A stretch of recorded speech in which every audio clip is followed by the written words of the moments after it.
நாம எல்லாருமே கண்டிப்பா வாட்டர் பாட்டில் எல்லா இடத்துலயும் யூஸ் பண்ணிட்டு இருக்கோம்.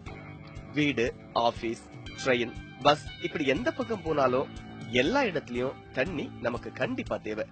அப்படி தண்ணிய நம்ம கூடவே கொண்டு போக நாம யூஸ் பண்றதுதான் வாட்டர் பாட்டில். அப்படி இல்லனா போற இடத்துல இருக்கிற பிளாஸ்டிக் கேன்கள் இருக்கிற தண்ணிய யூஸ் பண்ணிப்போம். இல்ல புதுசா வாட்டர் பாட்டில் வாங்குவோம். அது மட்டும் இல்லாம வீட்லயும் நிறைய பிளாஸ்டிக் பாத்திரங்கள் யூஸ் பண்றோம். அது சரி, மத்த மெட்டீரியல் வாட்டர் பாட்டில்ஸ் எல்லாம் சைஸுக்கு ஏத்த மாதிரி ஒவ்வொரு விலையில விற்பாங்க. ஆனா பிளாஸ்டிக் பாட்டில்கள் மட்டும் ஒரே அளவுல இருக்கும். சின்ன சின்ன வேறுபாடு தான் இருக்கும். 20 ரூபாயில இருந்து 100 ரூபாய்க்கு மேல பிளாஸ்டிக் பாட்டில்களோட விலை ஒவ்வொரு பாட்டிலுக்கு ஏத்த மாதிரி மாறி இருக்கும். சில பாட்டில்ஸ் ரொம்ப தின்னா இருக்கும், சிலது திக்கா இருக்கும். பிளாஸ்டிக் பாத்திரங்களும் அப்படித்தான். அது ஏன்னு தெரியுமா? பிளாஸ்டிக்ல ஏன் இந்த வேறுபாடு இருக்கு? இந்த வேறுபாட்டுக்கு என்ன காரணம்ங்கிறது நாம எல்லாருக்கும் ரொம்ப ரொம்ப முக்கியமா தெரிஞ்சிருக்க வேண்டிய விஷயம். பிளாஸ்டிக் வாட்டர் பாட்டில்கள் நிறைய பார்த்திருப்பீங்க. எந்த பாட்டிலையாவது நல்லா கவனிச்சிருக்கீங்களா? இனி பாருங்க. ஒவ்வொரு பிளாஸ்டிக் பாட்டிலையும் அடிப்பக்கம் திருப்பி பார்த்தா அங்க ஒரு முக்கோணம் இருக்கும். அதுக்குள்ள 1ல இருந்து 7 வரை ஒரு நம்பர் இருக்கும். அந்த நம்பர் எதுக்குன்னு தெரியுமா? அத நாம சில சமயம் கவனிச்சிருந்தாலும் பெருசா கண்டுக்காம விட்டுருப்போம். அந்த நம்பரை பாட்டில்களை குறிப்பிடுறதுக்கு காரணம் இருக்கு.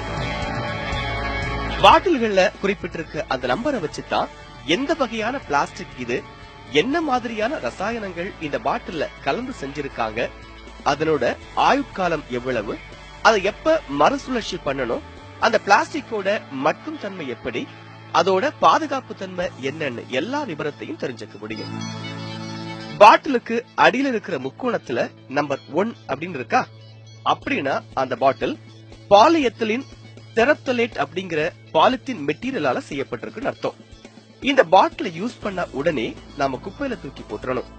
நல்லா கவனிச்சு பாத்தீங்கன்னா அந்த பாட்டிலேயே கிருஷ்ண பாட்டில் ஆஃப்டர் யூஸ் அப்படின்னு போட்டிருப்பாங்க.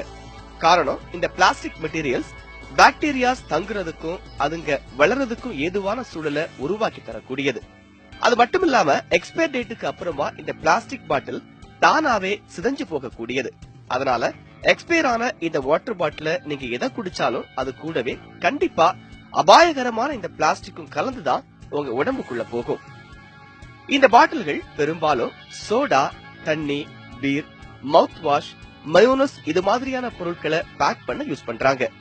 இந்த பிளாஸ்டிக் பாட்டில்ஸ மறுசுழற்சி பண்ணித்தான் பர்னிச்சர், கார்பெட், ஜோல்னா பைகள், ஃபைபர், அப்புறம் பாலிஸ்டர் துணிகள் இதையெல்லாம் செய்யறாங்க.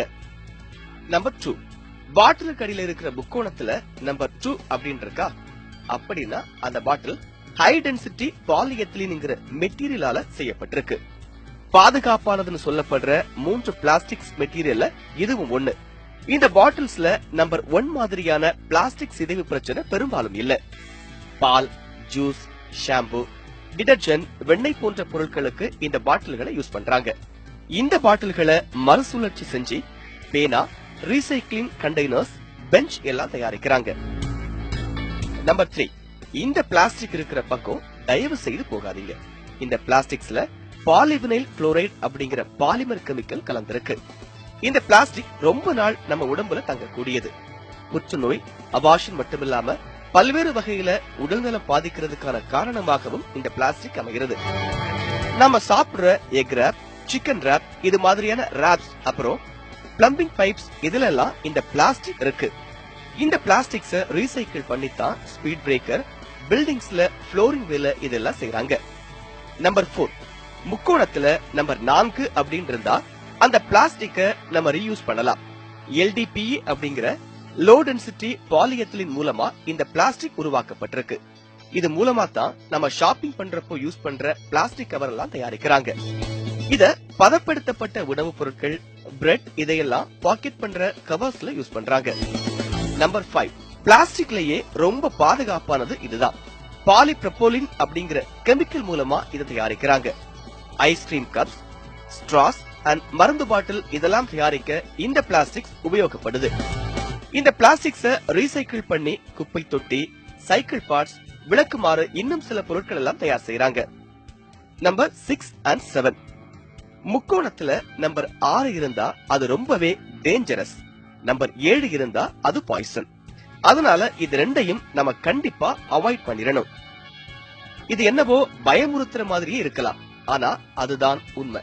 நம்பர் 6, பிளாஸ்டிக்ஸ் பாலிஸ்டைரிங்கிற கெமிக்கல் மூலமா தயாரிக்கிறாங்க. சுற்றுச்சூழலுக்கு கேடு விளைவிக்க கூடியது.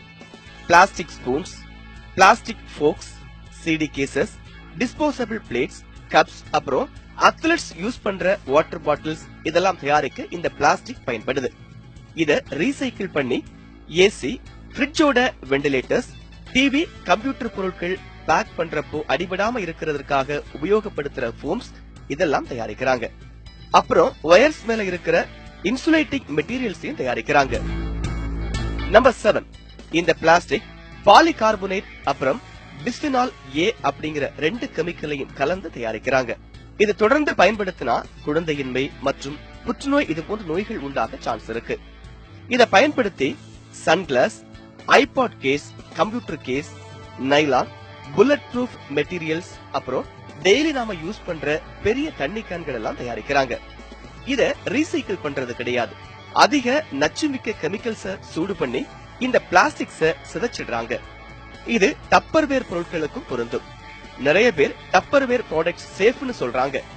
நம்பர் 7 மென்ஷன் பண்ணிருக்கிற சில டப்பர்வேர் ஃபுட் கண்டெய்னர்ஸ் கூட யூஸ் பண்ண அதுல இருக்கிற மோசமான கெமிக்கலான பிஸ்போனல் ஏ உணவு பொருட்களோட கலக்க ஆரம்பிச்சிடும். இவ்வளவுதாங்க விஷயம். இன்னைக்கு நிலவரப்படி பிளாஸ்டிக்ஸ நம்ம வாழ்க்கையில இருந்து ஈஸியா பிரிச்சிட முடியாது. இனி பிளாஸ்டிக்ஸ் உபயோகப்படுத்துற எல்லாரும் நம்ம என்ன மாதிரியான பிளாஸ்டிக்க உபயோகப்படுத்துறோம், எது நல்லது எது கெட்டது அப்படின்னு பார்த்து தேவையானதை மட்டும் உபயோகப்படுத்துங்க. தேவையில்லாத பிளாஸ்டிக்ஸ குப்பையில தூக்கி வீசுங்க.